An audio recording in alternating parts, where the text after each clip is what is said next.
Tout commence l'année où, théoriquement, tout aurait dû finir, en 1995. À bientôt 65 ans, le puissant magnate des médias Rupert Murdoch se cherche un successeur, hésite entre ses deux garçons, Lachlan ou James, et sa brillante fille Elizabeth. Mais plutôt que de partir à la retraite, le propriétaire australien du Sun, du Times, du Wall Street Journal, de Fox News et de centaines d'autres médias dans le monde, va continuer à faire et défaire les puissants de ce monde, de Tony Blair au Royaume-Uni, à Donald Trump aux États-Unis. C'est ce PN tardif de l'incroyable histoire de l'Empire Murdoch que les 3 documentaires L'élu, La chute et le retour, coproduits par la BBC, retracent ici. Famille, sexe, menaces, chantage politique, affaire des écoutes de News of the World. La saga a des airs de fiction, tant la réalité dépasse parfois l'imagination.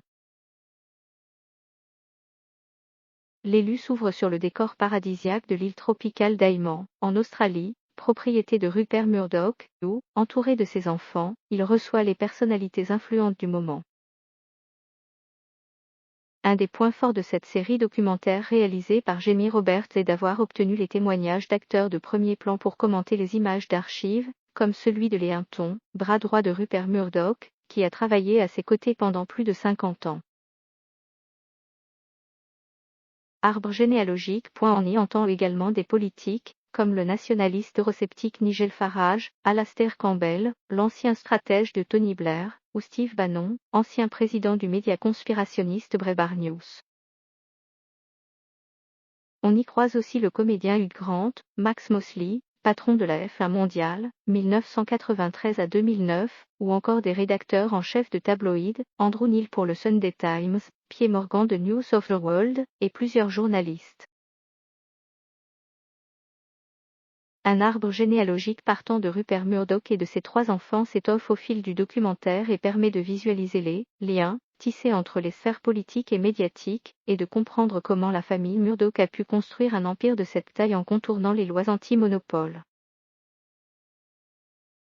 Et faire valoir ses intérêts jusqu'au plus haut sommet de l'État, lorsque John Major, Premier ministre de 1990 à 1997, menacera de démanteler News Corp, une des sociétés de l'Empire, Murdoch plaidera en faveur de l'élection de son opposant Tony Blair.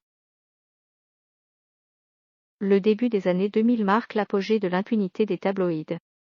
Jusqu'à elle, affaire des écoutes, du News of the World, en 2002, détaillée dans La chute, notamment par le journaliste d'investigation Nick Davis, qui revient ici sur ses années d'enquête sur le sujet. En 2011, Rupert Murdoch a 80 ans et ses enfants se sont éloignés de lui. Rejeté par la classe politique, il va profiter de la montée du populisme pour renouer des alliances. D'abord avec Nigel Farage, fervent partisan du Brexit, puis avec Donald Trump, qui va s'assurer un relais sur Fox News, la chaîne qui ne se contente pas de prendre la température du pays, mais la fait monter, explique Jane Mayer, journaliste au New Yorker. Les années suivantes, détaillées dans le 3e volet, Le Retour, montreront qu'il avait raison d'y croire.